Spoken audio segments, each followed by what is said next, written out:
ప్రభు అయిన యేసుక్రీస్తు నామమునకు మహిమ ఘనత ప్రభావములు చెల్లునుగాక. ప్రియ సహోదరి సహోదరుడా, ఈరోజు ఉదయంనే లేచావా? ప్రార్థన చేసుకున్నావా? బైబిల్ను ధ్యానించావా? ప్రభు వాక్యం సెలవిచ్చుచున్నది కదా, నీవు వేకువజామునే నిద్ర లేచి నీళ్లు కుమ్మరించినట్లు నీ హృదయంను ప్రభు సన్నిధిలో కుమ్మరించము. ప్రభు అయిన యేసుక్రీస్తు తన వాక్కు ద్వారా సెలవిచ్చుచున్నాడు. ప్రతి ఒక్కరము మనము ఉదయంనే లేచి నీళ్లు కుమ్మరించినట్లు మనము దేవుని సన్నిధిలో మన హృదయంను కుమ్మరించాలి.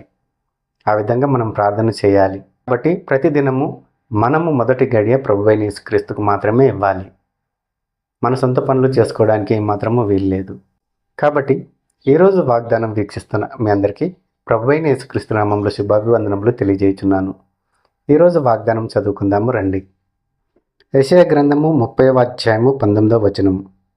సియోన్లో యెరూషలేములోనే ఒక జనము కాపురముండును. జనమా, నీవిక ఏమాత్రము కన్నీళ్లు విడవవు. ఆయన నీ మొర విని నిశ్చయంగా నిన్ను కరుణించును. ఆయన నీ మాట వినగానే నీకు ఉత్తరమిచ్చును. ఈరోజు వాగ్దానం విన్నారు కదా. ఈ వాగ్దానంలో యెషయా భక్తుడు అంటున్నాడు, సియోన్లో యెరూషలేములోనే ఒక జనము కాపురముండును. ఆ జనంతో దేవుడు సెలవిచ్చుచున్నాడు. దేవుడు ఆ జనంతో చెప్తున్నాడు, జనమా, నీవేమాత్రము కన్నీళ్లు విడవవు. ఆయన నిశ్చయంగా నిన్ను కరుణించును. నీ మాట విని నీకు ఉత్తరం ఇచ్చును అని ప్రభువైన యేసుక్రీస్తు సెలవిచ్చుచున్నాడు. కాబట్టి దేవుడు మన మొర వినే దేవుడు, నిశ్చయంగా మనల్ని కరుణించే దేవుడు. ఇక మీదట నీవు కన్నీళ్లు విడుచుట మానము, నువ్వు ఏమాత్రము కన్నీళ్లు విడవవు అని చెప్పేటటువంటి దేవుడు మన దేవుడు. సియోన్లో యెరూషలేములో ఒక జనము కాపురం ఉంది. ఆ జనంతో దేవుడు సెలవిచ్చుచున్నాడు, జనమా, నీవేమాత్రము కన్నీళ్లు విడవవు. నిశ్చయంగా నేను నిన్ను కరుణించదను. నీ మాట విని నీకు ఉత్తరం ఇచ్చేదను అని ఆ జనంతో చెప్తున్నటువంటి దేవుడు ఈరోజు మనతో చెప్పడా? తప్పకుండా చెప్తాడు. కాబట్టి మనకు ఉన్నటువంటి సమస్యలను దేవుని ఎదుట పెట్టి మనము మోకరిల్లి కన్నీళ్లు విడుచుచు ప్రార్థన చేసినట్లయితే దేవుడు మనతో కూడా ఆ మాటలు చెప్పగలడు. నీవేమాత్రము కన్నీళ్లు విడవవు. నిశ్చయంగా నేను నిన్ను కరుణించదను.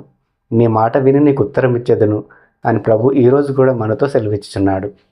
ఒకనొక సందర్భంలో చూడండి, పెనిన్నా తనకు సంతానం ఉన్నప్పుడు, హన్నాకు సంతానం లేనప్పుడు పెనిన్నా హన్నాను చూసి ఈర్ష్యపడుతూ అసూయపడుతూ అనకూడని మాటలన్నీ అనేస్తూ హన్నాను ఎంతగానో బాధపరిచేది, ఎంతగానో దుఃఖపరిచేది. ఎప్పుడు హింసిస్తూ ఆమె హృదయంను గాయపరిచేది. ఒకానొక సందర్భం వచ్చినప్పుడు హన్నా భరించలేకపోయింది.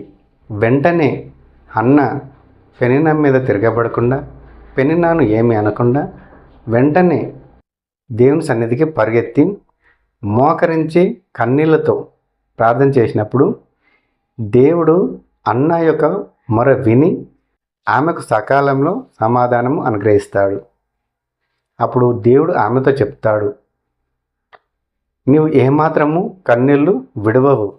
నిశ్చయంగా నేను నిన్ను కరుణించదను. నీ మాట విని నీకు సకాలంలో ఉత్తరం ఇచ్చేదను అని ఆ రోజు ప్రభువు అన్నాతో సెలవిచ్చినప్పుడు అన్న సంతోషముతో మళ్ళీ వెనుదిరిగి హేలి ఆమెను ఎదుర్కొంటాడు. ఆమె మత్తురాలయ్యి దేవుని సన్నిధిలో వచ్చి మొరపెట్టిందేమో అని అనుకుంటాడు. కానీ నా ఏలినవాడ, నేను మత్తురాలిని కాను.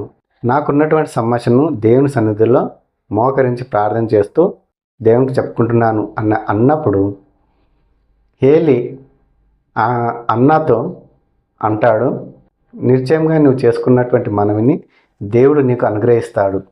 నీవు సమాధానం గల దానివై వెళ్ళుము అని అన్నప్పుడు అన్న ధైర్యంగా ఇంటికి వచ్చేస్తుంది. ఆ దేవాతి దేవుడు ఈరోజు నీతో కూడా సెలవిచ్చుచున్నాడు. ఏమనంటే, నీవేమాత్రము కన్నీళ్లు విడవవు. నిశ్చయంగా నిన్ను కరుణించదను.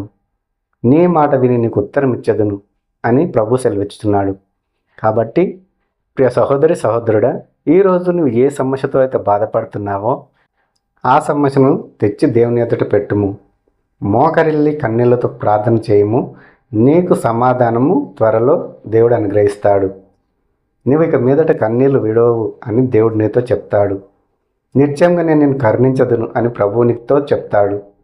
నీ మాట విని నీకు ఉత్తరం ఇచ్చదును అని ప్రభువు నీతో చెప్తాడు. కాబట్టి దేవుడు ప్రేమ స్వరూపి కాబట్టి, ఆయన కనికరం గల దేవుడు కాబట్టి, జాలి కలిగిన దేవుడు కాబట్టి, మన మొర విని మనకు సమాధానం అనుగ్రహించే దేవుడు. కొన్ని సందర్భాలలో మన మొర విని దేవుడు సమాధానం అనుగ్రహిస్తాడు, కానీ సకాలంలో ఏ టైంలో అనుగ్రహించాలనో ఆ టైంలో అనుగ్రహిస్తాడు. సమాధానం వచ్చే వరకు మనం మోకరిల్లి ప్రార్థన చేస్తూనే ఉండాలి. కొన్ని సందర్భాల్లో ఉపవాసం ఉండి ప్రార్థన చేసినా కానీ తప్పేమీ కాదు.